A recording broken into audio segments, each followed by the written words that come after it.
Hello students. तो आज हम सॉल्व करने वाले हैं पार्टनरशिप फाइनल अकाउंट का क्वेश्चन नंबर 2। तो क्वेश्चन ये मैंने क्वेश्चन ले लिया है, बट क्वेश्चन का कहाँ पे पोस्टिंग आने वाला है ये ऑलरेडी हम लोग ने लिख लिया है। ये सारी चीज़ें मैंने तुम लोग को लास्ट लेक्चर में बताई थी।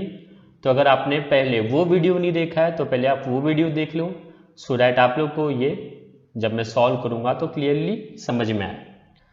एडजस्टमेंट का भी इफेक्ट कहाँ पे आने वाला है वो भी मैंने लिख दिया है, और जिस भी आइटम के ऊपर एडजस्टमेंट्स है उसके ऊपर मैंने टिक भी करके रखा है। तो स्टार्ट करते हैं क्वेश्चन नंबर 2। तो फर्स्ट आइटम है इसके अंदर लैंड एंड बिल्डिंग, और लैंड एंड बिल्डिंग आने वाला है एसेट में, एंड इसको टिक किया हुआ है। टिक किया हुआ है मतलब ये जो अमाउंट दिया है 37,800, ये फाइनल अमाउंट नहीं है, ये अमाउंट चेंज होगा, मतलब इसके अंदर कुछ एडजस्टमेंट करना है। तो जैसे यहाँ पे हम लोग देख सकते हैं depreciate land and building bye 5%, मतलब इस वैल्यू के ऊपर डेप्रीशिएशन है, मतलब इसका वैल्यू कम होने वाला है आगे जाके। तो इसके लिए इसको हम लोग इस अमाउंट को हम लोग इनर कॉलम में लिखेंगे। तो लैंड एंड बिल्डिंग का एसेट में लिखेंगे उसको, और उसका अमाउंट लिखेंगे इनर कॉलम में। तो जिसको भी टिक किया हुआ रहेगा, जैसे मैंने टिक यहाँ पे पहले ही कर दिया है, तो जिसको भी टिक होगा उसको हम लोग लिखेंगे इनर कॉलम में। और अगर किसी को टिक नहीं है, जैसे कि स्टॉक को टिक नहीं है, तो स्टॉक का हम लोग अमाउंट लिख देंगे आउटर कॉलम में, क्योंकि ये जो स्टॉक का वैल्यू है 65,000, इसमें कोई चेंजेस करना नहीं है। तो ये 65,000 फाइनल फिगर है, तो अगर फाइनल फिगर है तो डायरेक्टली वो आउटर कॉलम में आ जाएगा। बट अगर वो फाइनल नहीं है, मतलब उसके ऊपर अगर कोई एडजस्टमेंट करना बाकी है, तो वो आ जाएगा इनर कॉलम में। फिर जो भी एडजस्टमेंट्स होगा वो एडजस्टमेंट करने के बाद फिर उसको आउटर कॉलम में लिख देंगे। तो स्टार्ट करते हैं। First item land and building, ये आ जाएगा एसेट में, और इनर कॉलम में आएगा तो इसको एसेट में लिख देते हैं लैंड को। लैंड एंड बिल्डिंग एसेट में आएगा, एंड इसका अमाउंट है 37,800, एंड इसको टिक किया था तो इसको एक लाइन हम लोग छोड़ देंगे और एक लाइन छोड़ के नीचे लाइन मार देंगे। नेक्स्ट आइटम है फर्नीचर। फर्नीचर भी एसेट में आएगा एंड इसको भी टिक किया हुआ है, तो फर्नीचर का अमाउंट भी जो आएगा वो इनर कॉलम में आएगा, क्योंकि इसके ऊपर भी एडजस्टमेंट है। तो फर्नीचर को हम लोग लिख लेंगे 17,250 इनर कॉलम में, और इसको एक टिक किया था तो फर्नीचर के लिए भी हम लोग एक लाइन छोड़ देंगे। नेक्स्ट आइटम है सन्ड्री डेटर्स। सन्ड्री डेटर्स आएगा एसेट में, और सन्ड्री डेटर्स को दो टिक किया हुआ है। तो अगर दो टिक किया होगा तो पहले टिक के लिए हमें एक लाइन छोड़ना है, तो यहाँ पे मैंने पहले टिक के लिए एक लाइन छोड़ दिया। फिर दूसरा वाला जो टिक है उसके लिए दो लाइन छोड़ना होगा। तो याद रखो, पहले टिक के लिए कभी भी एक लाइन छोड़ना होता है, लेकिन उसके आगे जितना भी टिक होगा उसके लिए हमें दो दो लाइन छोड़ना होगा। नेक्स्ट आइटम देखते हैं। तो नेक्स्ट है स्टॉक। ये ओपनिंग स्टॉक है, क्योंकि ये ओपनिंग डेट दिया हुआ है तो ये ओपनिंग स्टॉक है, और ओपनिंग स्टॉक आता है टीडी में। तो ओपनिंग स्टॉक को टीडी में लिख लेंगे, but opening stock already TD में लिखा हुआ है, तो हम लोग को ओपनिंग स्टॉक का बस अमाउंट लिख लेना है, एंड इसका अमाउंट आ जाएगा आउटर कॉलम में 65,000। नेक्स्ट आइटम है बैड डेट्स। तो बैड डेट्स भी एक्चुअली पहले से ही लिखा होगा इधर, जैसे पीडी में मैंने बैड डेट्स ऑलरेडी लिख दिया था, तो यहाँ पे लिख देंगे बस इसका अमाउंट। तो बैड डेट्स का अमाउंट है 400, तो यहाँ पे आ जाएगा 400। नेक्स्ट आइटम है printing and stationery. Printing and stationery PD में आएगा और आउटर कॉलम में आएगा, तो प्रिंटिंग एंड स्टेशनरी को आउटर कॉलम में लिख देते हैं 4,000 आउटर कॉलम में। नेक्स्ट आइटम है वेजेस। वेजेस टीडी में आ जाएगा, और इसको टिक किया है तो ये इनर कॉलम में आएगा, तो वेजेस को इनर कॉलम में लिख देते हैं। इसका अमाउंट है 3,000, एंड इसको एक टिक था तो एक टिक अगर है तो एक टिक के लिए एक लाइन छोड़ना होगा, तो इसके लिए एक लाइन छोड़ देते हैं। नेक्स्ट आइटम है सैलरीज। सैलरीज आ जाएगा पीडी में और इसको भी टिक किया हुआ है, तो सैलरीज भी इनर कॉलम में आएगा। तो सैलरीज को पीडी में लिख देते हैं, इनर कॉलम में अमाउंट है 5000 एंड इसको टिक किया था, तो एक टिक है तो एक लाइन छोड़ देंगे। नेक्स्ट आइटम है कैरेज इनवर्ड। कैरेज इनवर्ड आ जाएगा टीडी में, तो कैरेज इनवर्ड को लिख लेते हैं टीडी में एंड इसको टिक नहीं है तो ये आ जाएगा आउटर कॉलम में। कैरेज इनवर्ड को आउटर कॉलम में लिख लेते हैं, अमाउंट है 4000। नेक्स्ट आइटम है sales return. Sales return sales में से माइनस होता है, तो सेल्स तो मैंने ऑलरेडी लिखा हुआ है यहाँ पे, तो बस रिटर्न का अमाउंट यहाँ पे लिख देंगे, क्योंकि सेल्स रिटर्न सेल्स में से माइनस होता है, इसको सेल्स में से माइनस कर देंगे 2000। बट अभी तक मैंने सेल्स का अमाउंट लिखा नहीं है, तो इसका टोटलिंग बाद में कर लेंगे, तो बाद में देख लेंगे हम लोग क्या होता है उसका। नेक्स्ट है ड्राइंग। ड्राइंग होता है लेस फ्रॉम कैपिटल। कैपिटल में से माइनस होगा, बट कैपिटल में से माइनस करने के लिए पहले तो कैपिटल लिखना पड़ेगा, और कैपिटल अभी तक हम लोग ने लिखा नहीं है, तो पहले कैपिटल लिख लेते हैं फिर ड्राइंग करेंगे हम लोग। तो कोई भी आइटम छोड़ना नहीं है, अगर अभी ड्राइंग आ गया है तो पहले कैपिटल लिखना ही पड़ेगा हम लोग को। तो कैपिटल हम लोग लिख लेते हैं। कैपिटल का अमाउंट है शिल्पा का 45,000 है, जैसे हम लोग यहाँ पे देख सकते हैं। कैपिटल देखो यहाँ पे है, शिल्पा का 45,000 है और कैटरीना का भी 45,000 है। तो पहले हम लोग कैपिटल लिख लेते हैं, और कैपिटल के लिए हमेशा 4 लाइन छोड़ना है, 2 3 4, तो 4 लाइन इसके लिए छोड़ेंगे। और दूसरी जो है कैटरीना, उसके लिए भी 4 लाइन छोड़ना पड़ेगा, तो कैटरीना के लिए कैटरीना का अमाउंट लिख लेते हैं और इसके लिए भी 4 लाइन छोड़ेंगे, 1 2 3 4। अब वापस आ जाते हैं ड्राइंग पे। तो ड्राइंग देखा था हमने, ड्राइंग क्या होने वाला है, लेस फ्रॉम कैपिटल। कैपिटल में से ड्राइंग लेस होगा, तो शिल्पा का जो ड्राइंग है वो शिल्पा के कैपिटल में से माइनस होगा, और कैटरीना का जो ड्राइंग है वो कैटरीना के कैपिटल में से माइनस होगा। तो शिल्पा का ड्राइंग है 2000 और कैटरीना का ड्राइंग है 3000, तो दोनों को माइनस कर देते हैं। शिल्पा का ड्राइंग शिल्पा में से माइनस कर देंगे,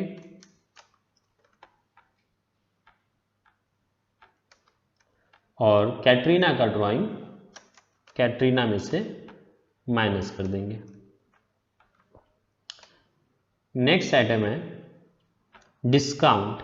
डिस्काउंट आ जाएगा पीडी में, डिस्काउंट को पीडी में लिख देते हैं, एंड इसको टिक नहीं किया है तो डिस्काउंट का अमाउंट आ जाएगा आउटर कॉलम में 2030 रुपीज। नेक्स्ट है advance given to Shahrukh. Shahrukh को मैंने एडवांस दिया, तो अगर मैंने शाहरुख को एडवांस दिया तो मेरा एसेट हो गया, तो इसको एसेट में लिख लेते हैं, advance given to Shahrukh, and इसको टिक नहीं किया है तो ये एसेट में आउटर कॉलम में आ जाएगा, अमाउंट है 10,000। नेक्स्ट आइटम है कैश इन हैंड और कैशड बैंक, ये दोनों साथ में कर लेते हैं। कैश इन हैंड भी एसेट में आएगा और कैशड बैंक भी एसेट में आएगा, और दोनों को टिक नहीं किया है तो दोनों का अमाउंट आउटर कॉलम में आ जाएगा। कैश इन हैंड भी एसेट में और कैशड बैंक भी एसेट में, और दोनों का जो अमाउंट है वो आ जाएगा आउटर कॉलम में। नेक्स्ट आइटम है इंटरेस्ट, तो इंटरेस्ट आएगा पीडी में। कमीशन भी पीडी में आने वाला है, तो दोनों को साथ में कर लेते हैं। तो इंटरेस्ट और कमीशन को पीडी में डाल देते हैं,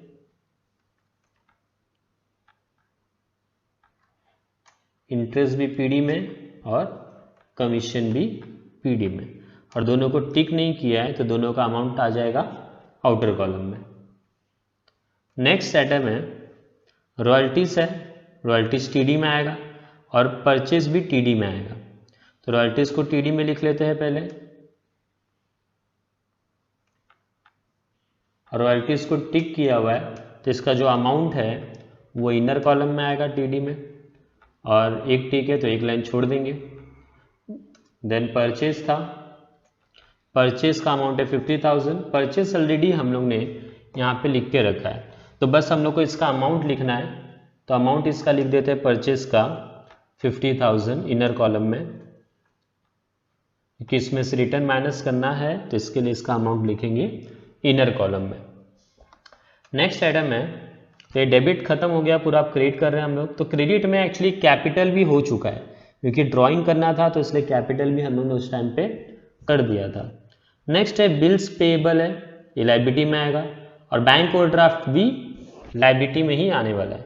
तो बिल्स पेएबल और बैंक ओवरड्राफ्ट दोनों साथ में कर लेते हैं, दोनों लायबिलिटी में आ जाएंगे, bills payable and bank overdraft, और दोनों के ऊपर एडजस्टमेंट नहीं है, ठीक नहीं है, मतलब एडजस्टमेंट नहीं है, तो दोनों का अमाउंट आ जाएगा आउटर कॉलम में। नेक्स्ट आइटम है परचेस रिटर्न। परचेस रिटर्न होगा लेस फ्रॉम परचेस, परचेस में से लेस होने वाला है, तो इसको परचेस में से लेस कर देते हैं परचेस रिटर्न को, एंड परचेस रिटर्न का अमाउंट है 1480। तो अगर 1480 माइनस कर देंगे परचेस में से, तो 50,000 में से अगर 1480 जाएगा तो ये बचेगा 48,520। नेक्स्ट है सन्ड्री क्रेडिटर्स। क्रेडिटर्स है तो ये लायबिलिटी में आएगा, और बैंक लोन भी लायबिलिटी में ही आएगा। तो सन्ड्री क्रेडिटर्स और बैंक लोन दोनों साथ में लिख लेते हैं लायबिलिटी में, और दोनों के ऊपर एडजस्टमेंट नहीं है, मतलब कोई टिक नहीं है, तो दोनों का जो अमाउंट है वो आउटर कॉलम में आ जाएगा। नेक्स्ट है इंटरेस्ट रिसीव्ड। इंटरेस्ट रिसीव्ड मेरा इनकम है तो ये पीसी में आएगा, तो इंटरेस्ट रिसीव्ड को पीसी में लिख लेते हैं, एंड इसके ऊपर भी कोई एडजस्टमेंट नहीं है, तो इसको आउटर कॉलम में लिख देंगे बाय इंटरेस्ट रिसीव्ड 1500। नेक्स्ट है आरडीडी। ये ओल्ड आरडीडी होता है, तो ये ओल्ड आरडीडी के यहाँ पे इसका अमाउंट लिख देंगे। ओल्ड आरडीडी हम लोग ने पहले से लिख के रखा है यहाँ पे हम लोग के फॉर्मेट में, तो यहाँ पे बस उसका हम लोग को अमाउंट लिखना है, तो अमाउंट लिख लेते हैं, उसका अमाउंट है 1000 रुपीज। नेक्स्ट देखते हैं, तो नेक्स्ट है सेल्स। सेल्स आ जाएगा टीसी में, बट सेल्स ऑलरेडी मैंने यहाँ पे लिख के रखा है, तो अगेन इसका सिर्फ अमाउंट लिख लेंगे विच इज 1,20,000। तो 1,20,000 में से 2,000 अगर माइनस हो जाएगा जो रिटर्न्स है, तो उसका अमाउंट बचेगा 1,18,000। तो ये आ जाएगा मेरा आउटर कॉलम में। तो ये मेरा पोस्टिंग पूरा कंप्लीट हो गया है। ये सारे आइटम का पोस्टिंग मैंने अपने सॉल्यूशन में कर दिया है। अब हम लोग करेंगे एडजस्टमेंट्स, और एडजस्टमेंट्स का हमें 2 इफेक्ट पास करना है। कभी भी याद रखो एडजस्टमेंट का 2 इफेक्ट पास करना है। अगर सिर्फ एक ही एडजस्टमेंट करोगे तो फिर वो सम टैली नहीं होगा, तो 2 इफेक्ट पास करना ही है। तो पहला एडजस्टमेंट है the stock in hand was valued at ₹58,000 on 31 मार्च 2019। तो ये क्लोजिंग स्टॉक है, तो क्लोजिंग स्टॉक का पहला इफेक्ट आ जाता है टीसी में, और दूसरा आ जाएगा एसेट्स में। तो पहले टीसी में डाल देते हैं इसका इफेक्ट, पहले टीसी में लिख लेंगे, और टीसी में कभी भी लिखेंगे तो 4-5 लाइन छोड़ के लिखना है हम लोग को, तो 4-5 लाइन छोड़ के लिख देंगे। जितना जगह तुम लोग के पास है उतना अपने हिसाब से 4 या 5-6 लाइन छोड़ सकते हो। और दूसरा इफेक्ट इसका आ जाएगा क्लोजिंग स्टॉक का एसेट्स में, तो दूसरा इफेक्ट एसेट में डाल देते हैं, बट यहाँ पे लाइन छोड़ने की जरूरत नहीं है। तो ये पहला एडजस्टमेंट मेरा हो गया। अब देखते हैं सेकंड एडजस्टमेंट। तो सेकंड एडजस्टमेंट में है आउटस्टैंडिंग एक्सपेंसेस, जिसमें 2 एक्सपेंसेस है, एक तो रॉयल्टी है और दूसरा वेजेस है।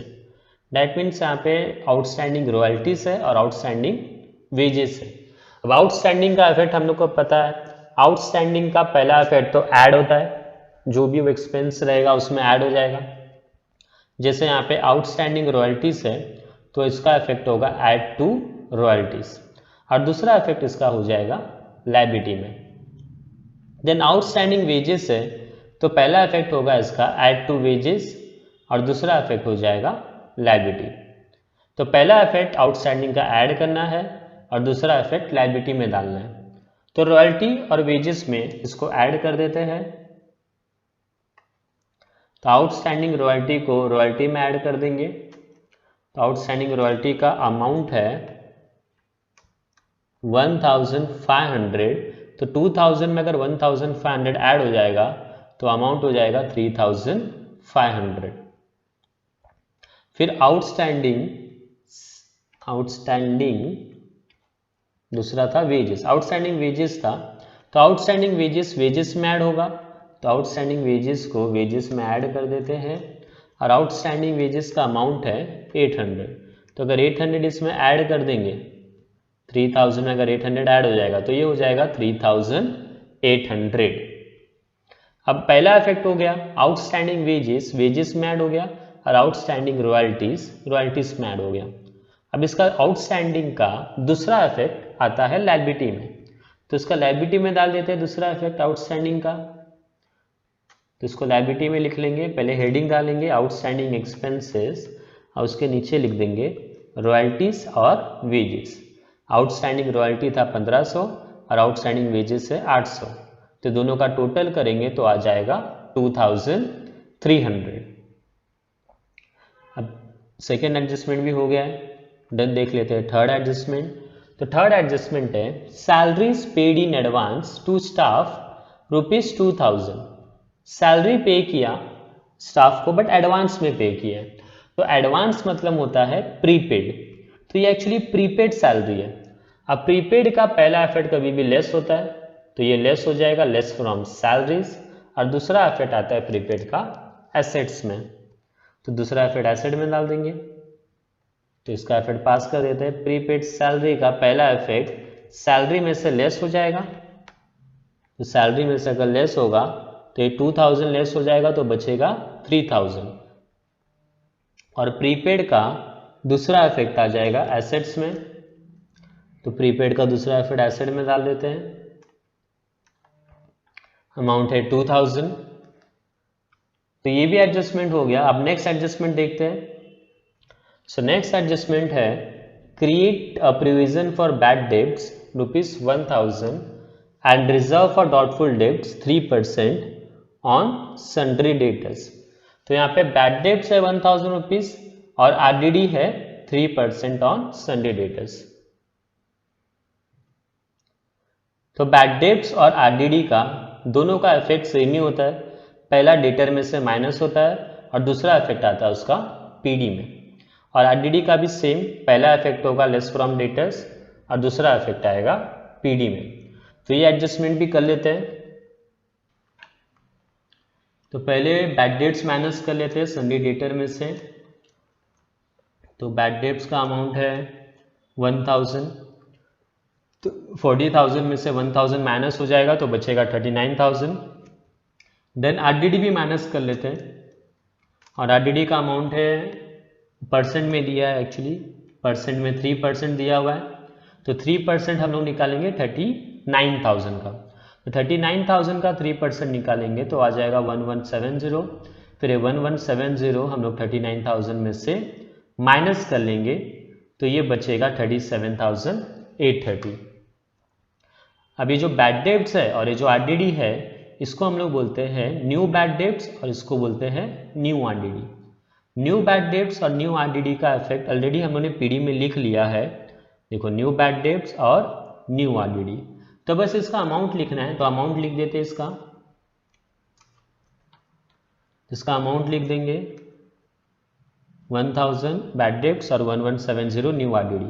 फिर जब इसका टोटलिंग करेंगे सबका, ये जो बैड डेट्स का पूरा फॉर्मेट था इसका टोटलिंग करेंगे तो आ जाएगा 1570, तो आउटर कॉलम मैंने उसका टोटल लिख दिया है। तो अब नेक्स्ट एडजस्टमेंट देखते हैं। नेक्स्ट लास्ट एडजस्टमेंट है depreciate land and building bye 5% and furniture bye 10%। तो यहाँ पे depreciation on land and building है और डेप्रीशिएशन ऑन फर्नीचर भी है। तो लैंड एंड बिल्डिंग का डेप्रीशिएशन हो रहा है, डेप्रीशिएशन मतलब उसका वैल्यू कम हो रहा है, तो बिल्डिंग का अगर वैल्यू कम हो रहा है तो बिल्डिंग में से माइनस कर देंगे, और उसका वैल्यू कम हो रहा है मतलब वो लॉस है और लॉस आ जाएगा पीडी में। देन डेप्रीशिएशन ऑन फर्नीचर है तो लेस फ्रॉम फर्नीचर होगा, और दूसरा इफेक्ट आ जाएगा इसका अगेन पीडी में। तो ये जो 5 एडजस्टमेंट हम लोग को दिया है, ये एक्चुअली मैंने जब एडजस्टमेंट तुम लोग को सिखाया था उस टाइम पे मैंने बताया था कि 5 इंपॉर्टेंट एडजस्टमेंट्स कुछ होते हैं, जैसे closing stock, outstanding, prepaid, bad debts और डेप्रीशिएशन। यही 5 एडजस्टमेंट मैंने इंपॉर्टेंट में बताया था। तो इस सम के अंदर ये 5 ही एडजस्टमेंट पूछे गए हैं और एग्जाम में भी मोस्ट ऑफ ऐसे ही आएगा। तो depreciation on land and building, पहला लैंड एंड बिल्डिंग में से माइनस होगा और डिप्रिसिएशन ऑन फर्नीचर, फर्नीचर में से माइनस होगा। लैंड एंड बिल्डिंग में से 5% माइनस होने वाला है और फर्नीचर में से 10%। तो इसको माइनस कर लेते हैं। पहले लैंड एंड बिल्डिंग में से माइनस कर लेंगे, तो लैंड एंड बिल्डिंग में से माइनस हो जाएगा 5%, तो 5% हम लोग निकालेंगे 37,800 का, तो आ जाएगा 1890 और ये माइनस करके अमाउंट आएगा 35,910। फिर फर्नीचर का आएगा 10%, तो फर्नीचर का 10% निकालेंगे 17,250 का 10% इज 1725 एंड इसको माइनस कर देंगे तो आ जाएगा 15,525। अब इसका दूसरा इफेक्ट आने वाला है डेप्रिसिएशन का पीडी में, तो पीडी में डाल देते हैं दूसरा इफेक्ट। पहले हेडिंग डाल देंगे तो डेप्रिसिएशन ऑन, फिर उसमें लिखेंगे land and building. Land and building पे था 1890 डेप्रिसिएशन और फर्नीचर पे था 1725, तो टोटल डेप्रिसिएशन हो गया 3615। अब ये पूरा कंप्लीट हो चुका है, सारे पोस्टिंग्स और एडजस्टमेंट्स हो चुके हैं। तो अब इस अकाउंट को अब हम लोग क्लोज करेंगे। तो एक एक करके क्लोज करते हैं। पहले ट्रेडिंग अकाउंट को क्लोज करेंगे, फिर प्रॉफिट एंड लॉस अकाउंट को और फिर बैलेंस शीट को। तो पहले ट्रेडिंग को क्लोज कर लेते हैं। तो ट्रेडिंग को क्लोज करने के लिए पहले डेबिट साइड का टोटलिंग करेंगे, तो ये पूरा टोटल करेंगे 65 + 48, ये सारा प्लस कर लेंगे। तो ये सब का टोटल आ रहा है